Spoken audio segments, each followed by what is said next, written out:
When was the last time you sat alone, with absolutely nothing to distract you? No phone, no music, no television, no notifications, just you and your own thoughts.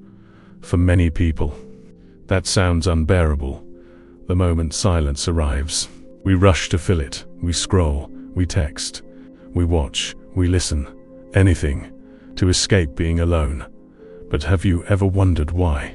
Why does silence make us uncomfortable?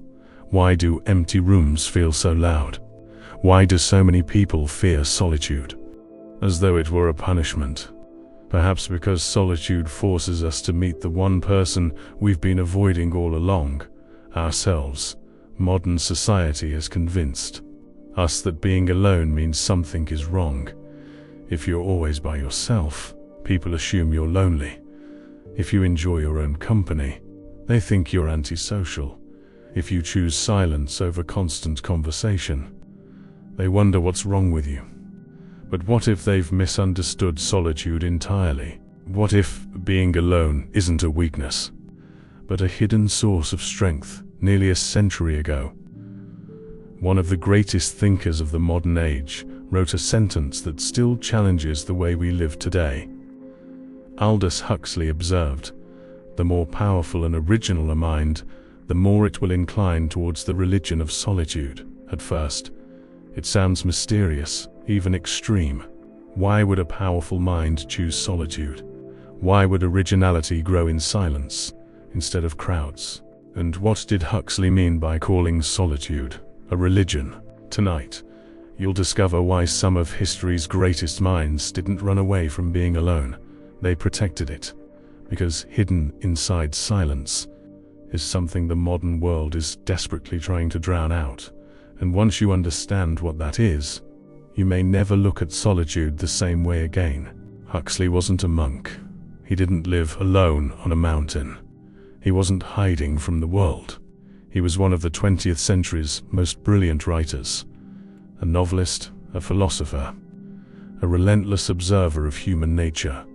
Most people know him for his famous novel, Brave New World, a story about a society where people are constantly entertained, constantly distracted, constantly comfortable, and because of that, they slowly lose the ability to think for themselves. Strangely, the world Huxley imagined decades ago looks a lot like the one we live in today. Every spare moment is filled, a notification, a video, a message, another headline, another opinion. Silence has become rare, not because it disappeared, but because we stopped making room for it. Huxley noticed something that many people overlook: a mind that is constantly occupied rarely has time to become original. Think about it. If every moment of your day is spent consuming someone else's ideas, when do your own ideas have a chance to appear? Creativity doesn't usually arrive in the middle of endless noise. It arrives during a quiet walk, a long drive, a peaceful morning, or a moment when the world finally becomes still. This is why Huxley called solitude a religion. He wasn't speaking about churches, or rituals, or beliefs. He was speaking about devotion, the willingness to protect something sacred. For some people, that sacred place is found inside silence, because solitude offers something the outside world never can: an honest conversation with yourself. No audience, no performance, no need to impress anyone, just your thoughts, exactly as they are. History quietly agrees with Huxley. Marcus Aurelius wrote his deepest reflections in solitude. Isaac Newton developed revolutionary ideas while isolated from society during the plague. Nikola Tesla often worked alone for hours. Carl Jung believed that without solitude, people struggle to discover who they truly are. This isn't because great minds dislike people, it's because they understand something essential. Connection is valuable, but constant connection can become noise. The modern world tells you to be available every minute, answer every message, join every conversation, share every thought. The greatest thinkers often did the opposite. They withdrew. Not to escape life, but to understand it. Because sometimes the clearest answers don't come from speaking louder than everyone else. They come from sitting quietly, long enough to hear your own mind. And that raises an uncomfortable question. If solitude has always been the birthplace of wisdom, why are so many of us afraid of being alone? There is a reason so many people fear being alone, because solitude removes every distraction. And without distractions, you are left with yourself, your thoughts, your fears, your regrets, your unanswered questions. For many, that silence feels uncomfortable, not because solitude is painful, but because it reveals what constant noise has been hiding. Think about your average day. You wake up and reach for your phone. You eat while watching videos. You travel with headphones on. You wait in line scrolling through social media. Every empty moment is immediately filled. The modern world has trained us to believe that silence is wasted time. But what if silence is where your greatest discoveries are waiting? Imagine a muddy lake after a storm. The water is cloudy.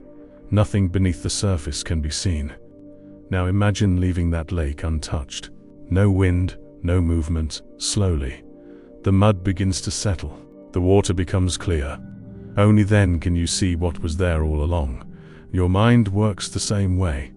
When it's constantly pulled in every direction, thoughts become cloudy. You react instead of reflect. You consume instead of create.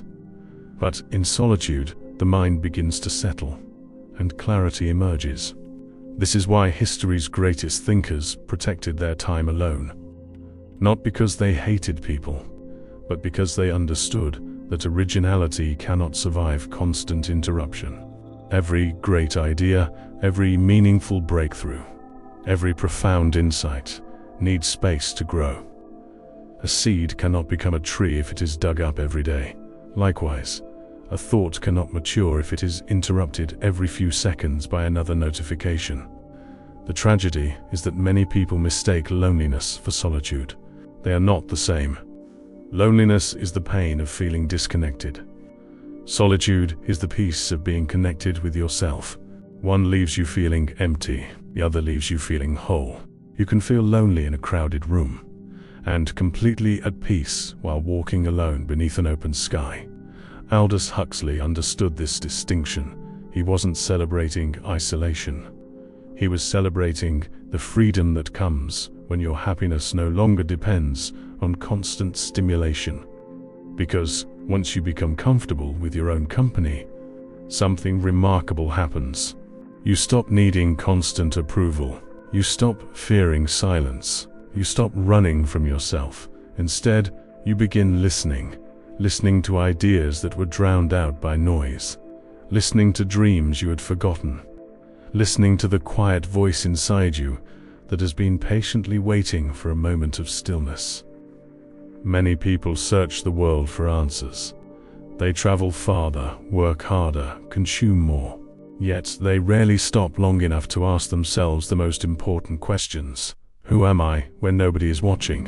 What do I truly value? What kind of life am I building? These questions cannot be answered in the middle of endless distraction. They require silence, they require honesty, they require solitude. Perhaps that is why powerful minds are drawn towards solitude. Not because they reject the world, but because they know that before you can contribute something meaningful to the world, you must first become familiar with your own mind. And there is no better teacher for that than silence. So, how do you embrace solitude without becoming isolated? The answer is simpler than most people imagine. You don't have to disappear into the mountains. You don't have to abandon your friends.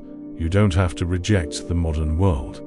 You simply need to reclaim a small part of your day for yourself.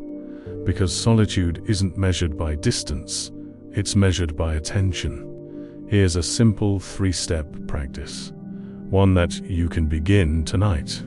Step 1. Disconnect for just 20 minutes.